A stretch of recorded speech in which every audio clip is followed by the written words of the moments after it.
the Bronx. We are here for Game 7. The Boston Red Sox, the New York Yankees. The winner of this game goes on to the World Series.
What's up, everybody? Welcome back to the Bay State Sports Podcast, episode 21.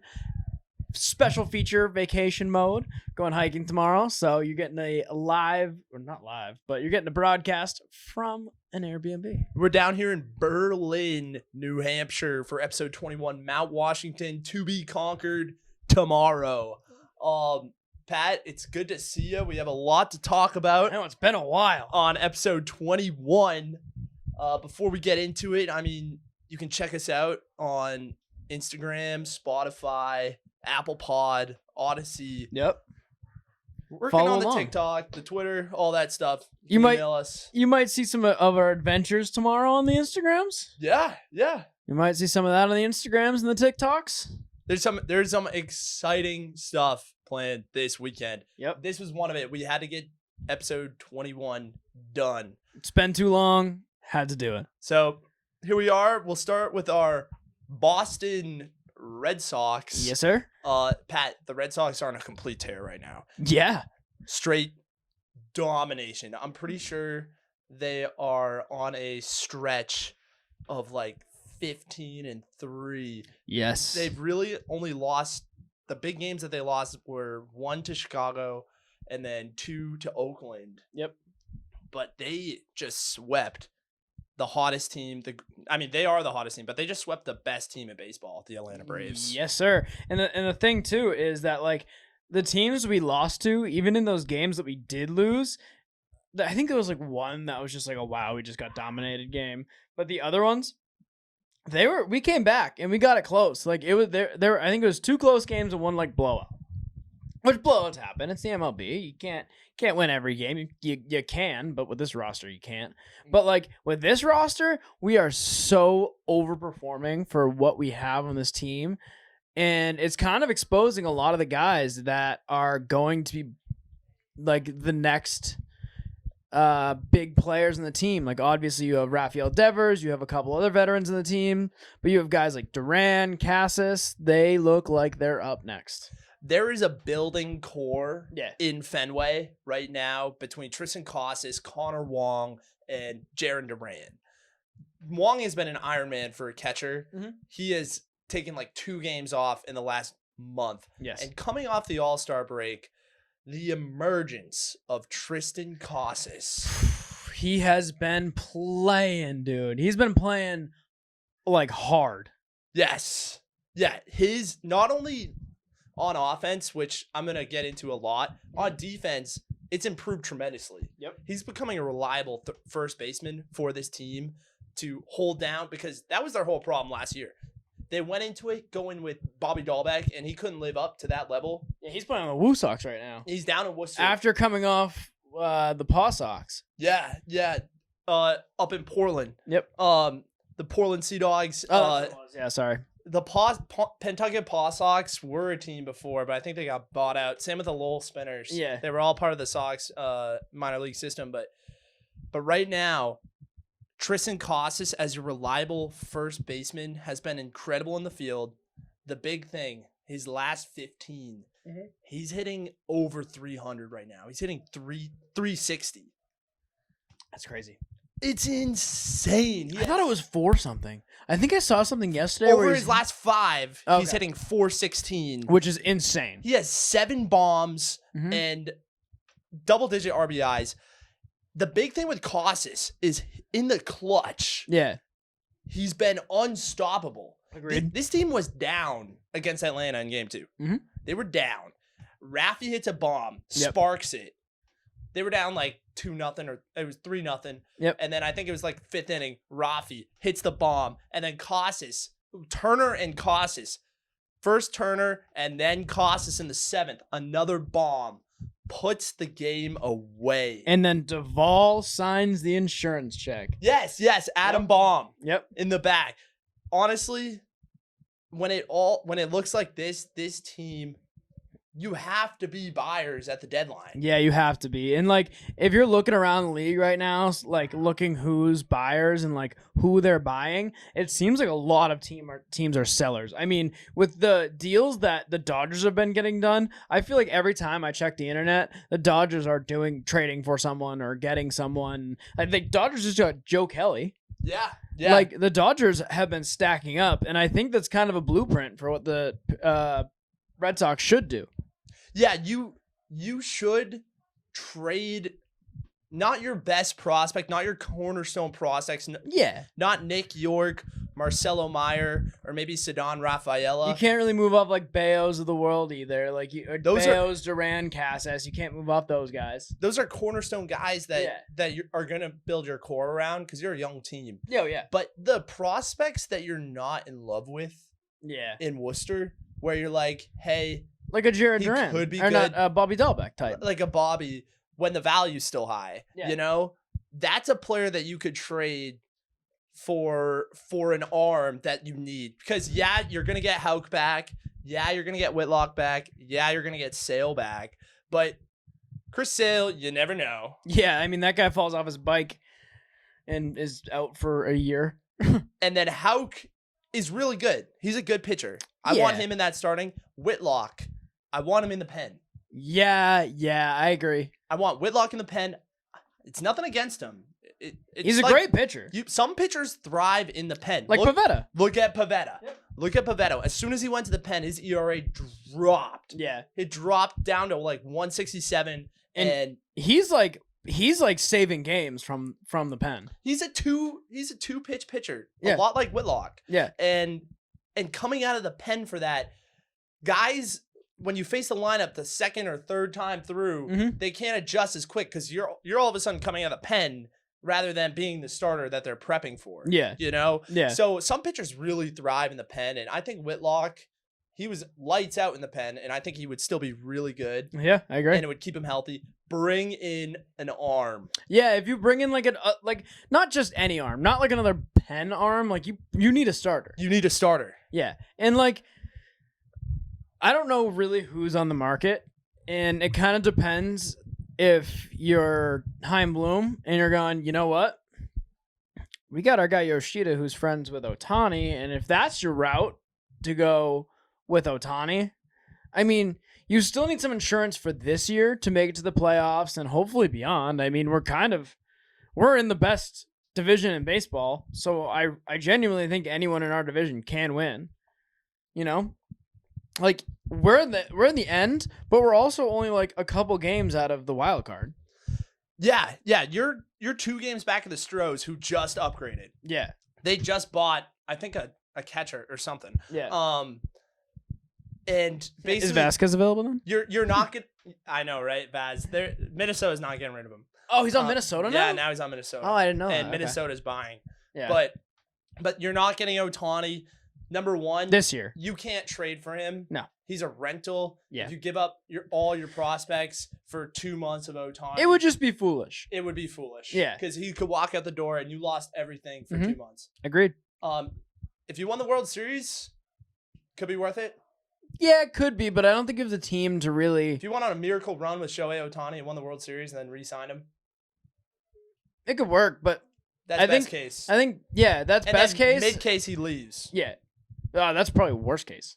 Well, you win the World Series. And Oh, then he leaves? Yeah, well, that's I fine. would That's still a- take that- it. That's a Kawhi Leonard type situation. I would, yeah, like Toronto. I would still take it. Yeah. Worst case is you lose and he leaves. Yeah. Yeah, and then you have no prospects But- or a title. But speaking of the Angels, they're not even selling him. They're buying. They're going in. That's Yeah. another team that is looking at you, and they're trying to make that playoff spot to try to bring in Ohtani. They just brought in Lucas Giolito, who's an awesome righty. Yeah. And I don't remember his ERA, but he's a great pitcher, and they got him for cheap. It was just a prospect that they weren't in love with. Yeah. And that's what I'm trying to say. Marcus Stroman is on the block right now for the New York Mets. Yep. And then I think Chris Edmond is another one that you could try to look at. And the Sox I want Dylan Cease from Chicago. Mhm. I don't know if you can get him because he's young and he's a great asset for Chicago. But But I feel like Chicago kind of are sellers right now, yeah? yeah, the White Sox, Yeah. they're definitely sellers. And if the price is right, you're good. The thing about Chaim Bloom, I love what he's doing with the prospects. Yeah, that makes a lot of sense, but we've talked about this in the pod before. You got to keep it level. Dave Dombrowski, while I would hate on him a lot, Yeah. he got his deals done in July. Yeah. Steve Pierce was in July. A whole bunch more. I think Schwarber too. Yep. That was all done in July. He didn't wait until the August 1st trade deadline. No. Because this is when the price becomes the highest. Yeah. Once you hit the August 1st trade deadline, Prices jack up. you're facing the market now. Mm-hmm. As opposed to July when people still aren't sure, hey, are we buyers or are we sellers? So waiting this long is another thing that you look at Chaim Bloom and how he didn't know what he was doing before this Atlanta series. Yeah. He didn't know if he was buying or selling. Yep. The Sam Kennedy quote was having our guys come back from injury. Chris Yeah. Sale, Tanner Houck, Trevor Story, and Garrett Whitlock. That would be fine Yeah. as a trade deadline acquisition. Yeah. But just retaining those guys, you're still that team that could lose the Oakland A's, Yep. or they could beat the Atlanta Braves. Like, let's get some consistency here, you know? Yeah, but I think bringing those guys back, like the Sales and the Hawks and like all those guys, I think bringing them back kind of might give you more consistency because you don't have as many question marks. You're not like, okay, we have like 3 starting pitchers. Who are we going to start? And then it also, I think your starting pitchers get better when you bring those guys back because they're more rested. Because you can have them rest for a little bit longer when you have 3 guys back into the pitching rotation. And you got to keep in mind, like, this is the MLB. We play, like, almost every day. So, like, you have a guy like Bayo recently has been pitching, like, what, like, twice a week? Yeah. Once or twice a week? Yeah. Like, that's gotta get on you for Wear on him. after a little bit. And then, but, like, it's good for him now as a rookie. And just like figuring out how to pitch to these guys, how to catch these guys off guard, what the competition's like in the big leagues, because it's totally different. Yeah. It's like going from G League to the NBA, or college to the NBA, or whatever route you take. You got to figure out the new level of competition, and it's obviously like so much higher that I feel like at first throws you off guard. Like you saw his first couple games, it was like, ooh, is he that good? And then as soon as he started getting comfortable and like understanding the game at like a high level, at the major league level, that's when it started turning into like, okay, you're good. But like at the same time, you don't want to wear him out for when playoffs come out or playoffs or beyond comes around. And then all of a sudden, all your pitchers are gassed.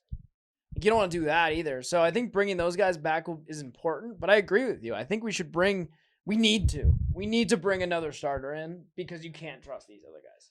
If you brought in another, Especially Sale. if you brought in another starter and put Whitlock in your pen, Yeah. all of a sudden you are potentially the best team in the league. Yeah. We've been raving about the offense the whole year. Mhm. They could hit runs, they couldn't stop them. Yeah. The whole problem was the pitching Pitching and defense, because there's been a lot of and the errors. defense, definitely. But if you get Trevor Story back, all of a sudden 1 through 8, Makes a lot of sense. everyone can hit. Mhm. There's not an easy out in there. If Verdugo gets out of this slump, 1 through 8, and then the catcher spot, you can hit and you're not easy out. Like Costas in the 7th spot, and he's the hardest hitter in baseball right now. Yeah. But moving Whitlock to the pen means you have Pivetta and Whitlock as these like bulk inning mid-game guys, Mhm. and then you have Martin, Jansen, and Bernardino in the closing, and then Winkowski would be with Pivetta Yeah. and Whitlock, and then your starters are stacked. Yeah. In Sale and get a little emotional here. Sale, Bleep that out.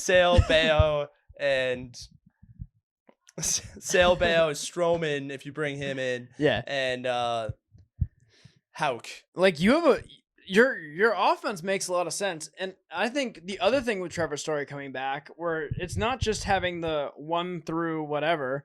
I think the other thing with 1 through 8 being able to hit, it's also like your fielding gets significantly better, because all year long we've had either issues with shortstop, which he will play, or second baseman, which he'll play. So you bring a guy like that back.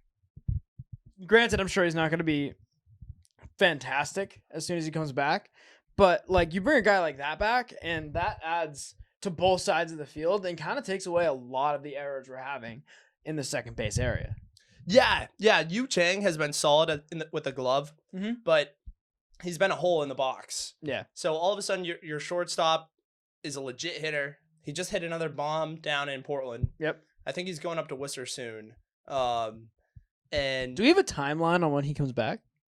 I think it's mid-August, but Cora isn't rushing anything. Now, I mean, it makes Story. sense. It makes It does. sense. They want him healthy for September, October. And the team's playing well right now, so Yeah. I mean, Yu Chang is holding down the middle infield. yeah, he's doing fine, but it's only a matter of time before It is. it kind of catches up to you. Like you don't want You just Yu don't want Chang Yu in the Chang to get playoffs. hurt. Yeah, or in the playoffs. His glove is fine. Yeah. He's a good glove. but But he's a hole yeah. in the box. He's an easy out, which is not great. Yeah. But lately he's been doing better. Yeah, he's been hitting a little better. He's been so doing better. So you'll give it to him. So with the Sox, I'm telling you, it's imperative not just for anything, not just for the fans or to make a move for the sake of making a move. It's imperative for the Red Sox to be buyers. Absolutely. Not to go all in on Shohei Ohtani. Yeah, We you didn't say can't. that. You can't. Don't get crazy. Don't get crazy, but bring in an arm, and then your team looks insanely good. Yeah, With everyone healthy, with one more arm and Whitlock in the pen, that team is gonna be nice. filthy. Yeah, nice. Filthy. Nice. They're a contender. Dude, in the yeah, AL. they've showed that this since after All-Star break. They've showed honestly, and there was parts of the earlier in the season where you were like, "Oh my god, like this team can be like really good." They have flashes of it. Yeah. And you look at the American League, it's never been like this. No, It is wide open.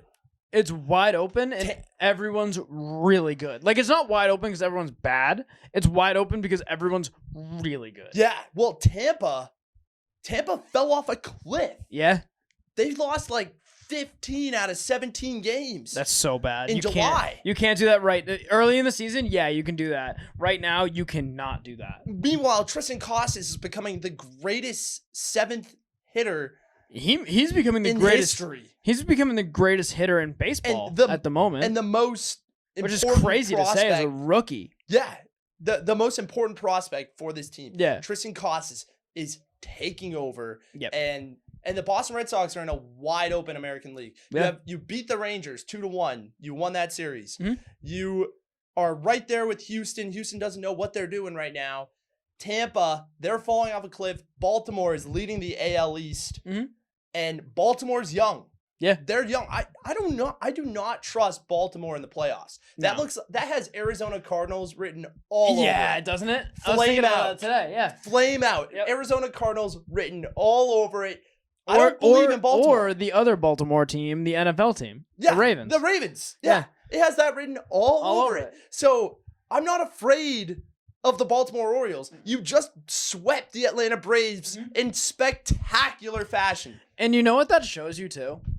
Like, it was kind of the same thing that the Celtics had going on, where it shows you that when it matters and when this team thinks like it's up for a challenge and wants to prove a point, they can prove that point.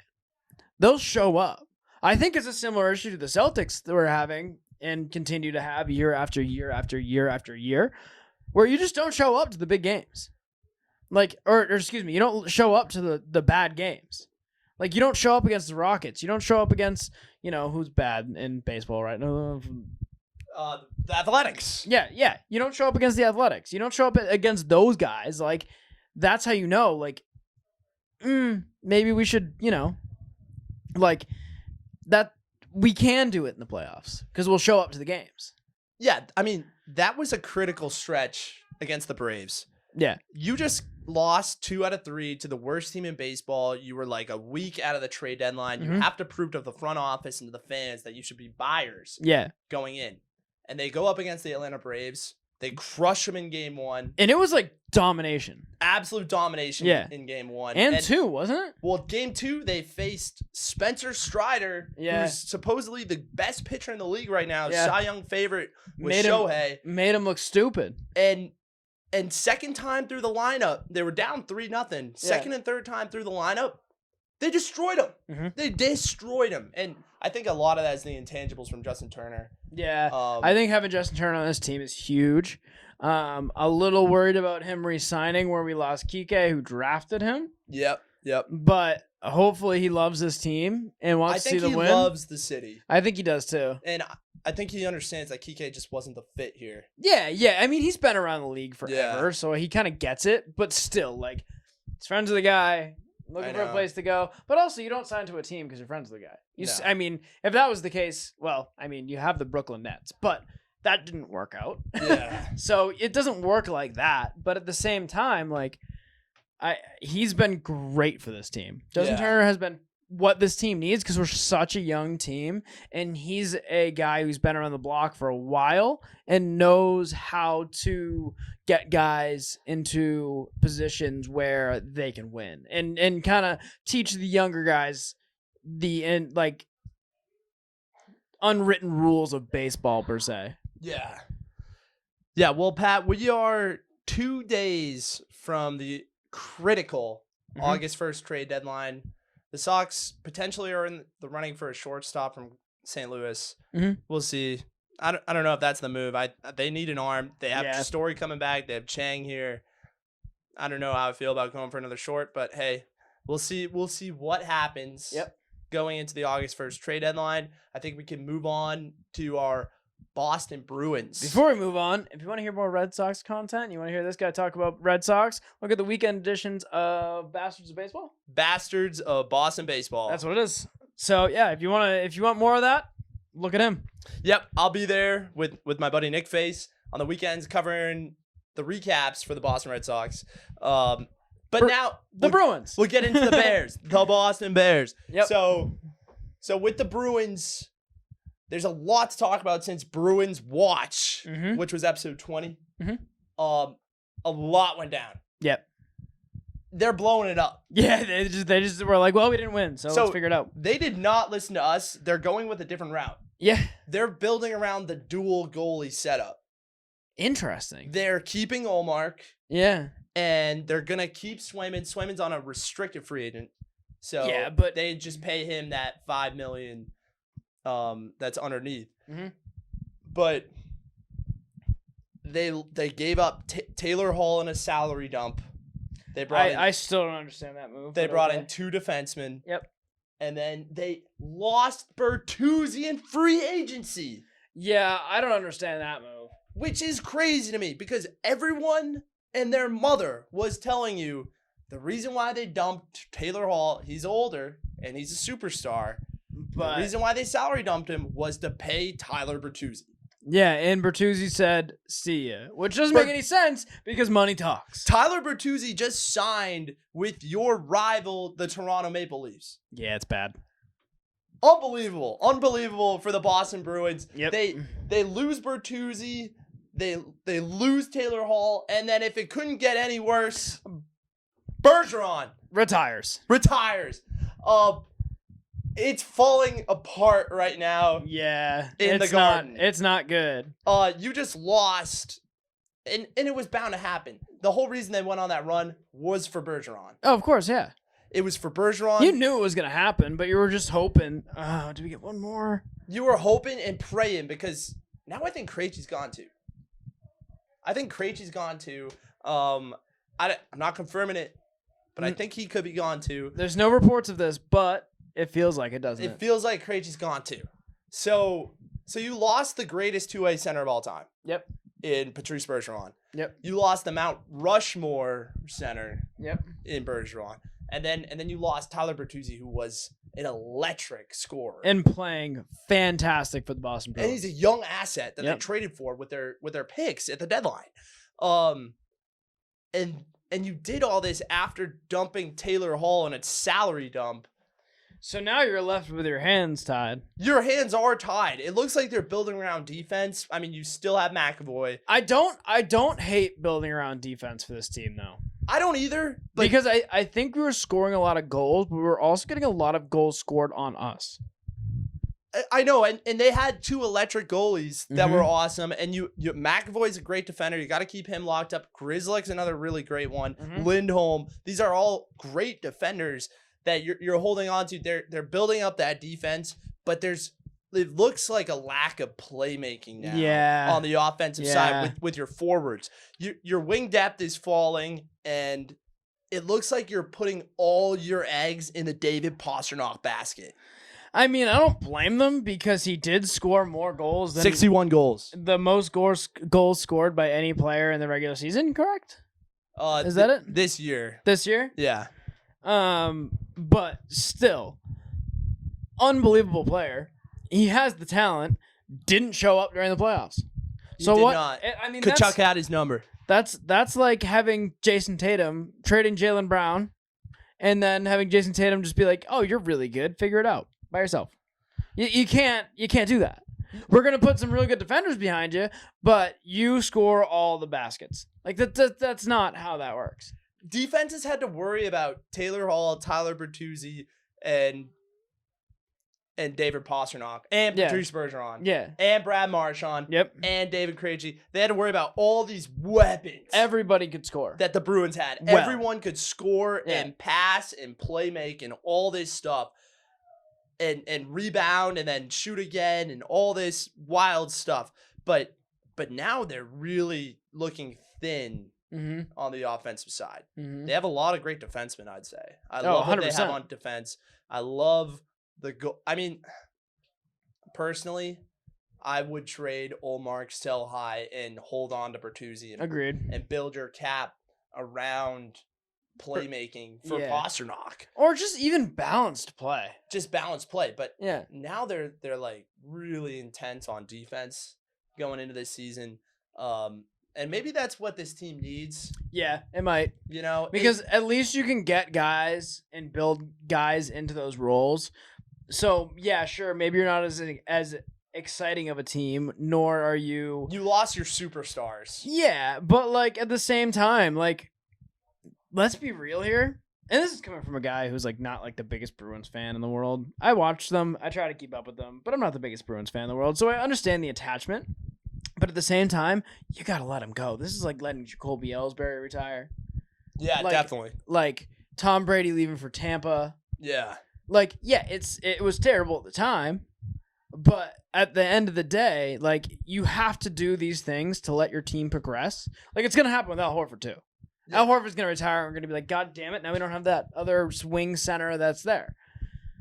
You need to do this stuff to let your team progress, but ideally you want to do it when you have a replacement in place. Hence Kristaps Porzingis for the Celtics. Or Pavel Zacha Yeah, for the Bruins. exactly. And you're gonna give him the keys this year. Yeah, yeah. And like he might learn a lot being the guy. Yeah. Last year in the last like how long was Bergie on the Bruins? Like 20 something years? 20 straight Yeah, up. 20 yeah. years. Like for 20 years. 19 years. Either way, Yeah. for a long time, Bergie's been that guy. He's been the guy. So now you can kind of build a new guy into that. Is he going to be Bergeron? No. But can you build your team differently now that Bergeron's not there? Yeah.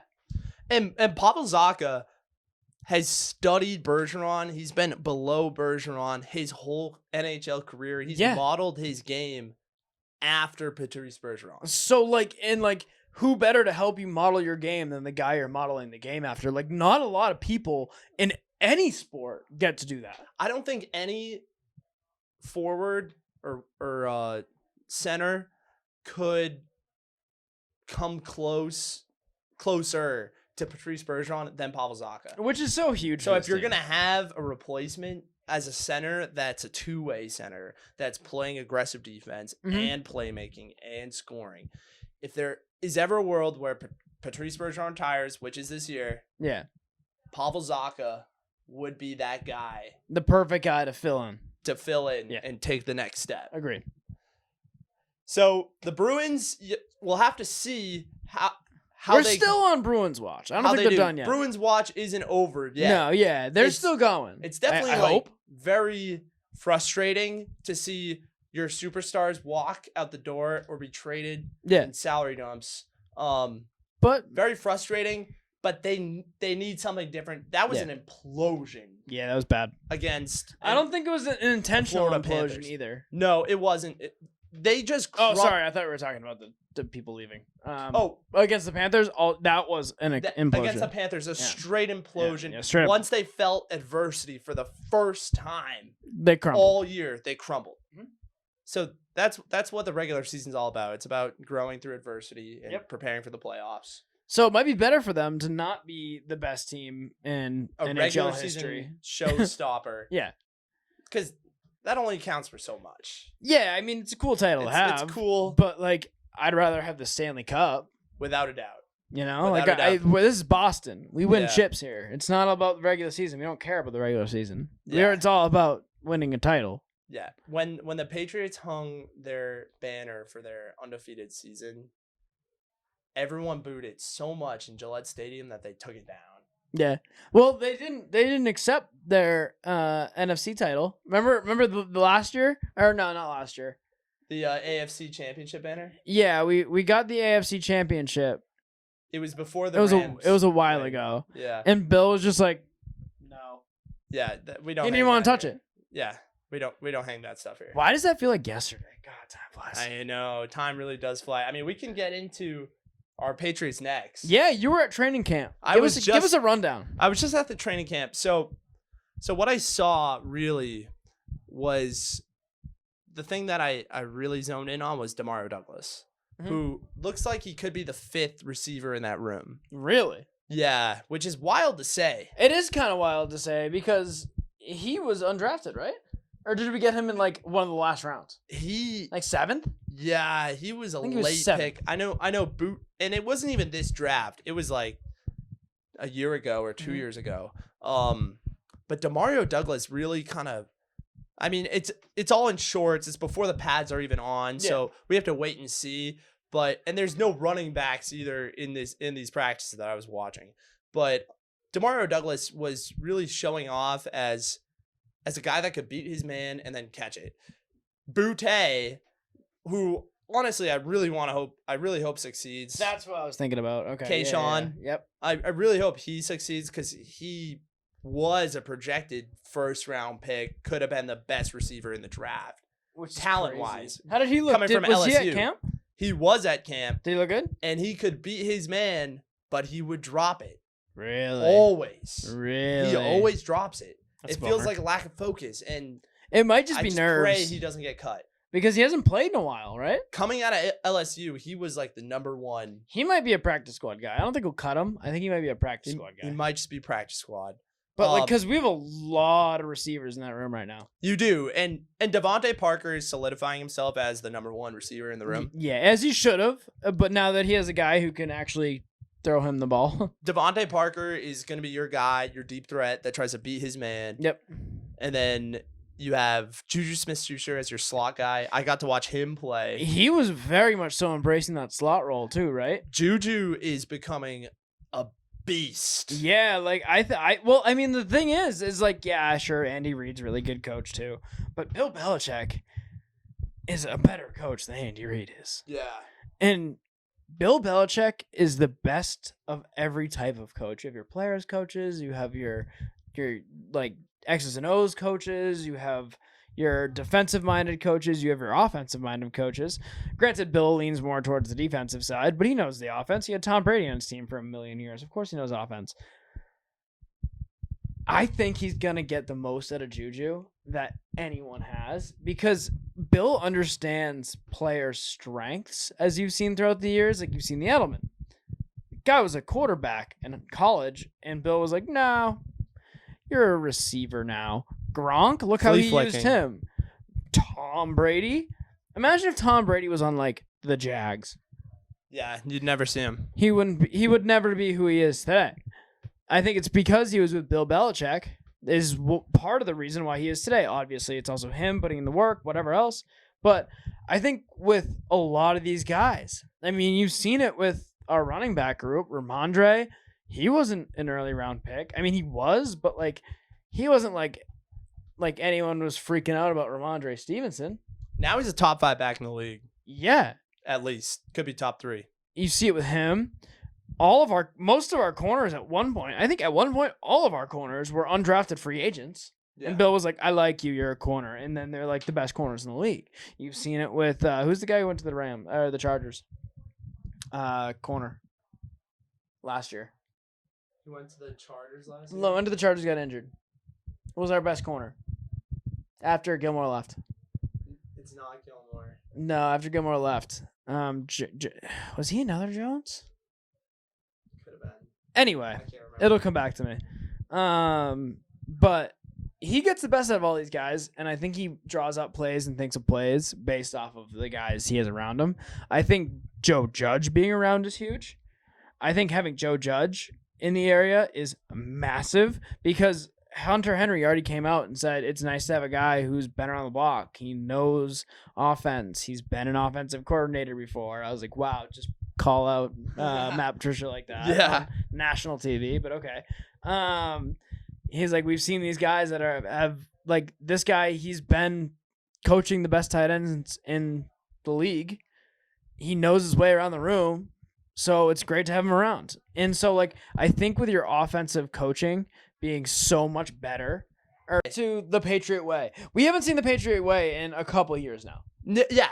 It's been like kind of a joke. It's been a joke as soon as fun. Brady left.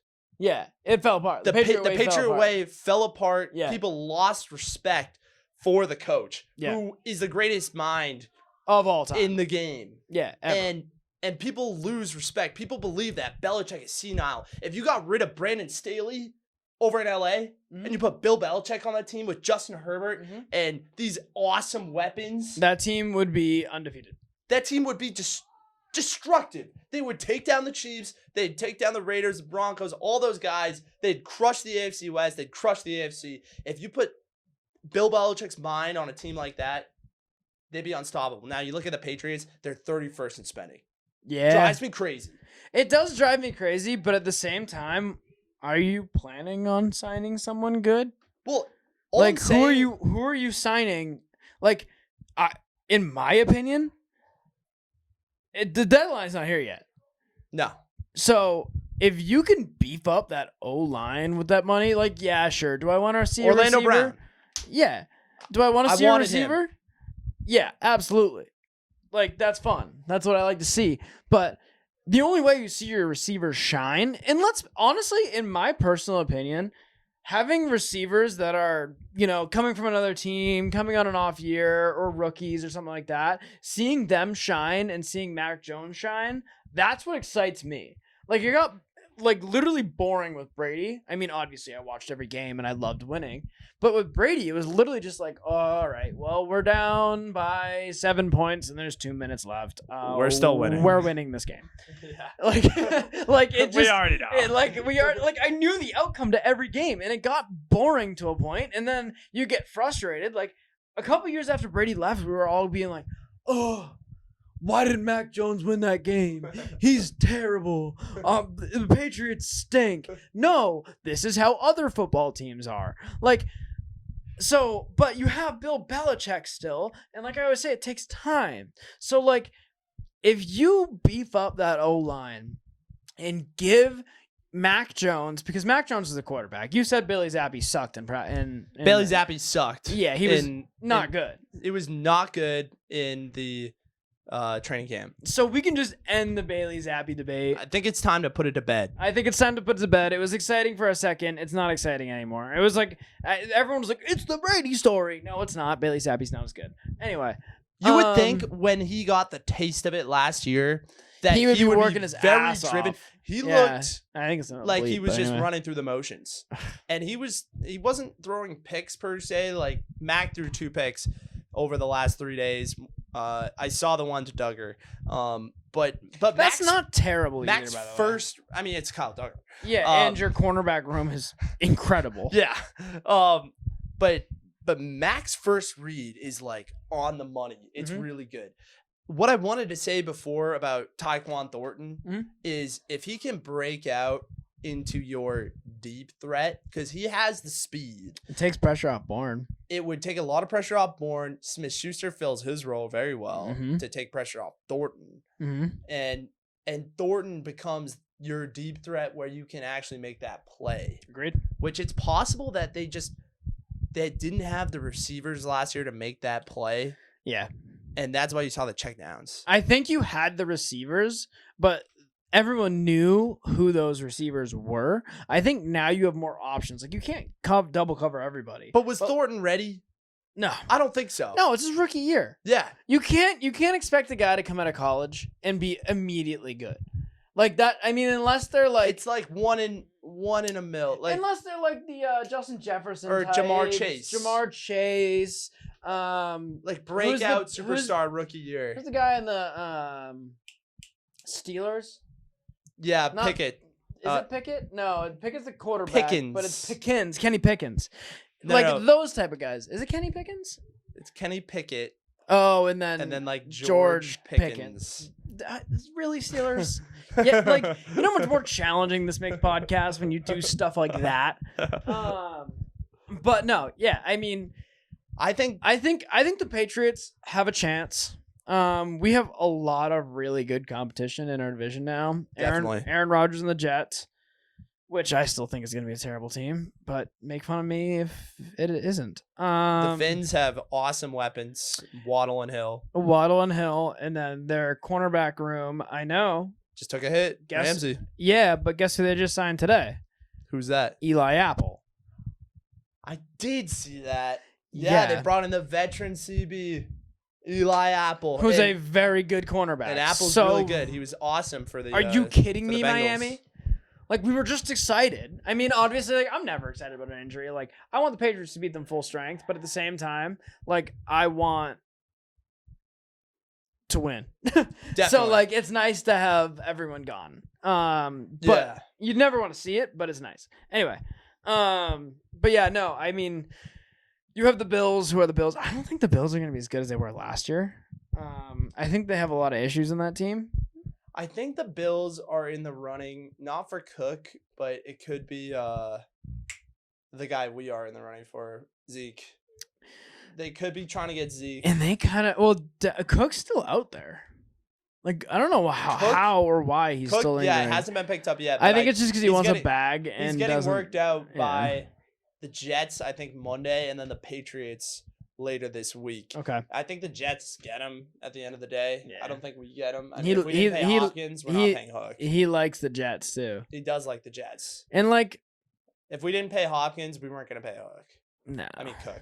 And then, But you're paying Cook a lot less than you're paying Hopkins. that's true at all. Because they pay but that's the receivers running more back too. market, Yeah. which is a whole story for Yeah, that's a whole pod. other podcast. Yeah. But I think it's possible that Zeke ends up in New England, but Yeah. he No, could also be in Buffalo. Yeah. Or his original spot was Philadelphia, but then they drafted a running back. So I don't think. Yeah, that's. Zeke. I think that they have already said we're not interested. Yeah, they got a stud, Also, like, if Zeke, and they have Hurts. I'm not excited already about running back. Zeke if he comes to the Patriots. I think he'd be good, He'd be a fine third down he would third down back. third down back, and he kind of plays the James White role, just bigger. Yeah. You know what I mean? Like, he can catch it out of the backfield. Actually, honestly, now that I'm thinking about that, and like, think about this, ready? Think about how he played for Dallas last year. He was a touchdown scorer, and then Pollard was the yard gainer, and Yeah. that worked for them. It makes a lot of sense for this team too, because Zeke kind of was Ramondre Stevenson. Yeah. Like, I mean, obviously Zeke was when in his prime was better than Ramondre Stevenson is before his prime. I mean, that's just common sense.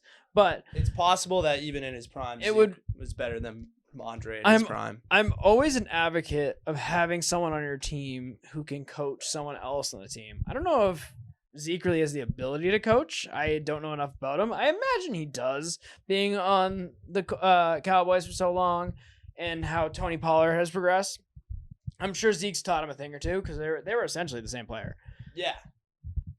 But I think Ramondre and Zeke would be a really good role because Bill already knows how to use a guy like from the James White era. I think he could use a lot of the same of those James White plays as he did with Zeke because Zeke's got good hands.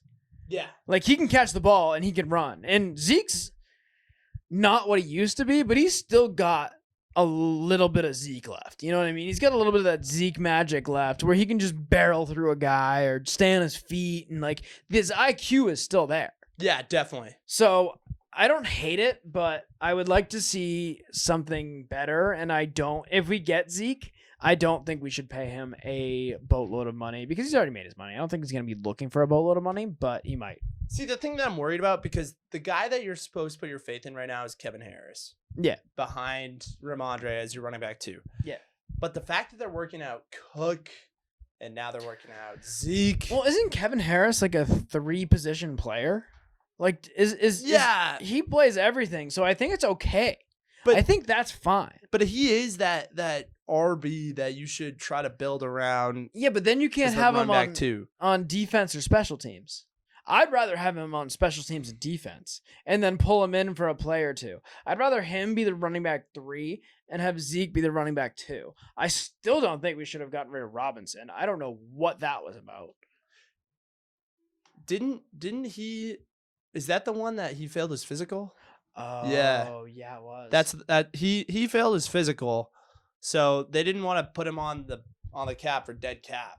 Yeah, that's fair. So they cut him, It would have been really nice to have him though. and then I'm trying to have faith in Kevin Harris as the running back too. Yeah. For the future, because running backs are a dime a dozen, Yeah, I mean, and that's the as whole much argument. as much as a lot of the running backs are like, we're not a dime a dozen, we're nasty. Yeah, you're nasty, but you get hit every time you touch the ball. You definitely, while you're the star running back, you carry the team. I mean, look at what Saquon did last year. Look at what Josh Jacobs has been doing for the past 3 years. And Neither one of those guys got paid. all I'm trying to say is, like, use that leverage while you have it, Mhm. because inevitably you're gonna get hurt and you're not gonna be. And I think What that's you what were. Judon's doing too. That is what Judon's He doing. has the leverage and he's like, I want more money. And he should. He's Yeah. the best player on the team. He's the best player on the team. He's willing to coach the younger kids. He's willing recruiting, even And though I don't know how much it's not his really recruiting working at actually all, works, but I think but he's trying. he's trying. And Like, I think Judon. but the big thing is the pass rushing. He had Yeah. 15 sacks last year. he's a good player. He's a good mentor. You know what, Bill? Just pay him. I'm not worried about Keep that. him happy. Yeah, Just keep him happy. just keep him happy. You don't have to give him. I don't think you have to give him a lot more. No, I think you just have to give him a little bit more. Like maybe $5 million more. I think he's making like 13 now. Give him 15. I think he's making like 12 and a half. Yeah, so give When- him 15. You look at the kid in Dallas, Parsons. He's making like a boatload. Donald was Yeah. making a boatload. Like, they were in the 20s. And there's like 5 guys. One of them you don't even recognize his name. Yeah. And then it's Judon. Oh, was really? down at 12, and all these guys are in the 20s. And Judon was like one of the best. So let's Yeah. get up to like 17 and a half. Yeah, I like 17. And I mean, you have to pay the whole problem with the Patriots. What they're looking at is they got to pay Duggar. Yep. They got to pay. Yeah, but we're 31st in spending. We're fine. I know. You got to pay Duggar and you got to pay Uche. Yeah. And you got to pay him. Yeah, you have to pay Uche. And you have to invest in the O-line. And you have to need invest in the O-line. Yeah. But you're 31st in spending, so you can take care of all that. Yeah, of course. Yeah, you're fine. You have the most cap, I think, next year. I think you're number Besides one in one cap. other. Are we? I think you might be 1 or 2 in cap. Yeah, you're fine. Pay Judon. It's fine. Just pay Judon. Pay Judon $5 million. Robert Kraft spends that in like a weekend, dude. Yeah. He's like, it's okay. Yeah. You'll be fine. It'll be fine. I mean, and just for the development of the other guys, like, yes, he's a great edge, but like at the same time, just for the development of like these young guys, like he's out there coaching these guys. You see him. He's been going to training camp even though he's not playing. Yeah, Josh Just Uche to help them with Josh Uche and Marte Mapu are looking at Judon as like the senior guy, like the leader of the triple edge threat. him. Like, and honestly, I love like that. give him that's insane. The triple edge threat. That's insane. That's a sick name for a Base 8 sick Sports squad. t-shirt coming out soon. It's gonna be With like their faces right here. yeah, And then triple edge thread on the top. Judon, Uche, and Mapu, triple edge threat. Bay Bay State Sports man. is cooking always. Just let us cook. All right, shall we move on to the Celtics? You got any more Patriots stuff? My final point is I want everyone, I'm going to tease it now, to expect awesome things coming from the Bay State Pats recap coming soon. Ooh. Exclusively, we've been Bay State Sox. Essentially, we have a little bit of Bay State Celts. Yeah. But Bay State Pats, run by my boy. To the left of me, Patrick Houston. He will be running our Bay State Pats recaps. Sweet. Honestly, I might do some too if we need, but I'll just be a fill-in. I'm giving it to you. Join me. The New England Patriots will be covering our like 10-minute, 5-minute recaps. Yeah. On the game that we finish every week. Yep. That they play. So look forward to that. We have one more team to get into. Our Boston Celtics. Not much has happened since the Kristaps Porzingis thing. Not too much for the Celtics. I know. Well, actually, there's one big thing, which we already know was going to happen. Jaylen Brown signed a Supermax extension. A lot of money. A lot of money. A lot of money. 304. But Jaylen Brown doing Jaylen Brown things, watering his plants. Actually, his plants got watered. The plants were watered, people. The plants were watered. We talked about that in the podcast. And they're growing. We broke that down on the podcast. Yes, we did. That means a lot. It's deep. But Jaylen. it runs deep. It's always we deep with appreciate you. Jaylen. And not only did Jaylen bring it home to here and the Bay State Sports Podcast, which was clearly his first intention, he also signed the contract at MIT with a group of STEM kids of color with a bunch of like community activists and stuff like that. That's such a Jaylen Brown move. You'll love to see it. That's classic JB. Yeah, and you love to see it. And I think it was like the week before he was in Dorchester when he built the basketball court. Yep. And he said it was still while everyone was worried, like, oh, I don't know, he still hasn't signed it. It's been 3 weeks. Why is he waiting? And then they're like, Steph Curry signed it like the midnight of. Yeah. You know how the radio is. Yeah. They're always like pushing some narrative. We do not. I'm like, yeah, he hasn't signed it yet, but he's going to sign it. He will. It's fine. It's a non-story. We're Come real on. fans with real takes and no agendas. Check the shirt. That's us. But yeah, he signed it. He signed it. He's helped a lot of people around the community, and I think I was writing this on my blog. Now that Marcus Smart is gone, he has to be that voice for the fans on the team. You know, like he's gonna help the kids.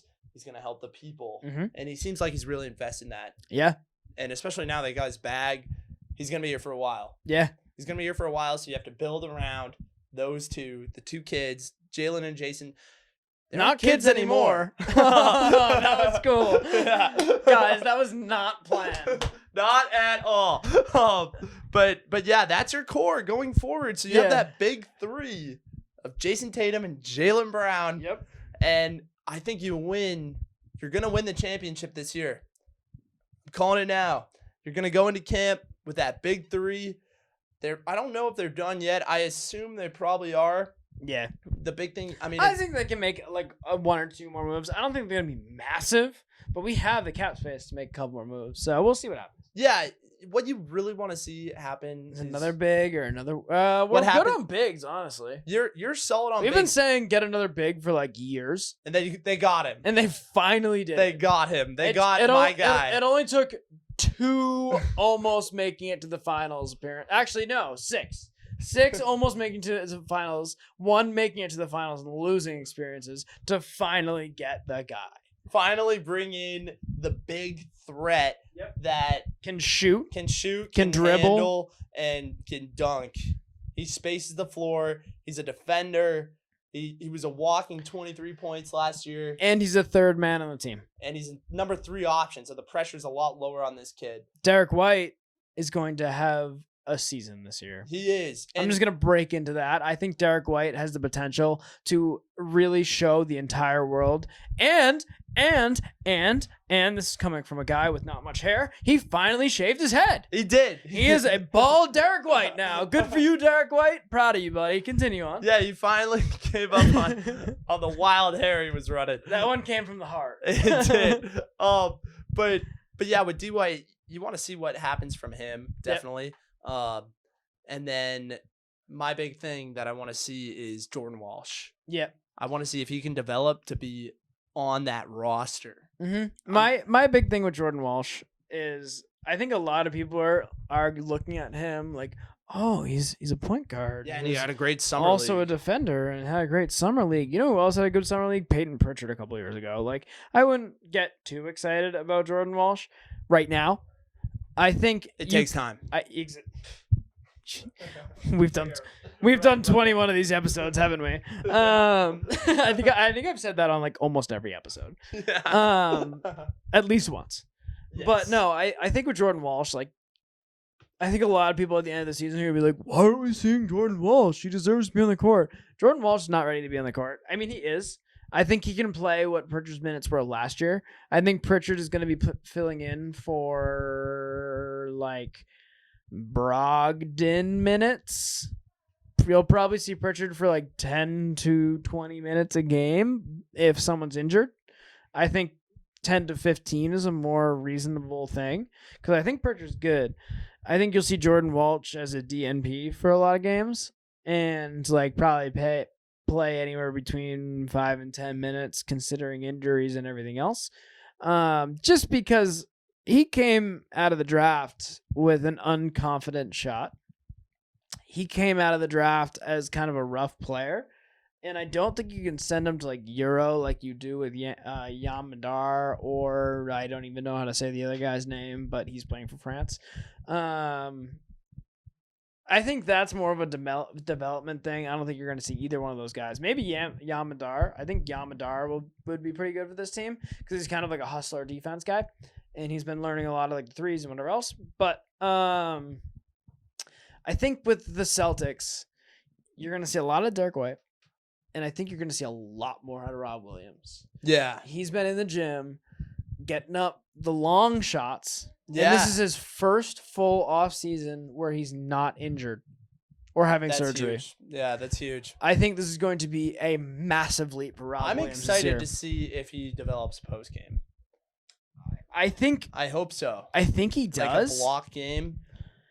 I think He's electric yeah. athletically. Yeah.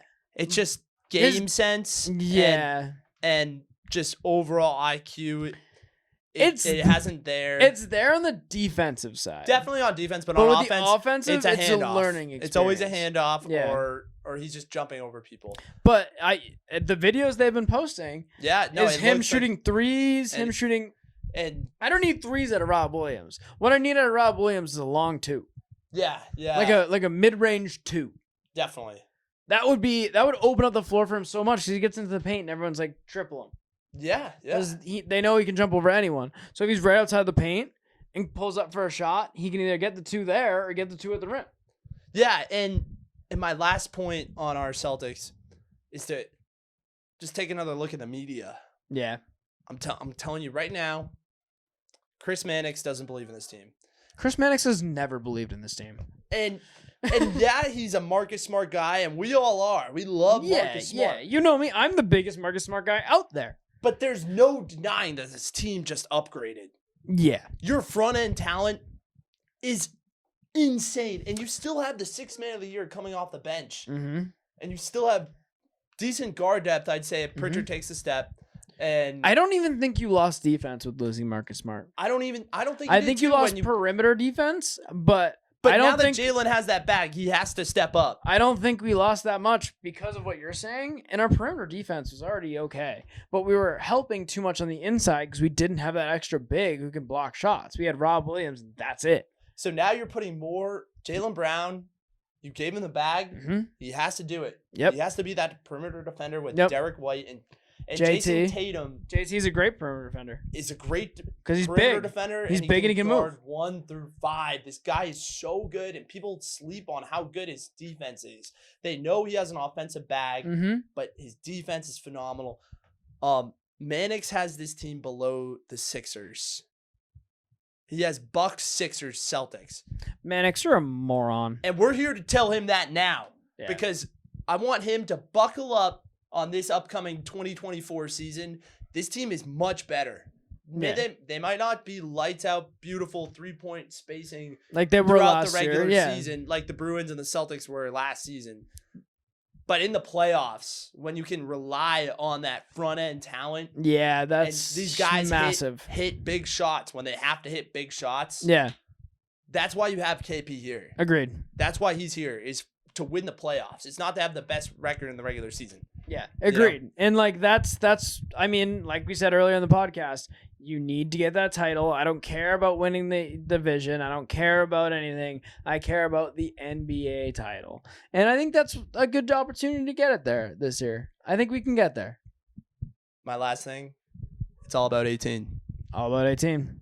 Thank you so much for watching episode 21 of the Bay State Sports Podcast. Patrick, it's been a pleasure. As always. We'll see you on the next one, guys. Thank you so much for watching. Have a Catch great us night. on any of the medias. Thank you. Have a great night.